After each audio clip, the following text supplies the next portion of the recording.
বাড়ি থেকে কেটে চলে যাবো। কেন রে? তোর ব্যাপারটা কি? তুই যা তো নতুন বইয়ের মতো সার্চ কোচ করে নিয়ে চম্পা।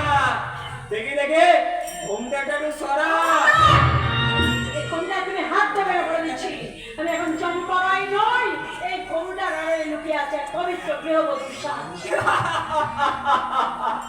আরে বাইরে কোনো গৃহবধূ হয় না রে, বাজারে বউ হয়ে তাদের জীবন কাটে।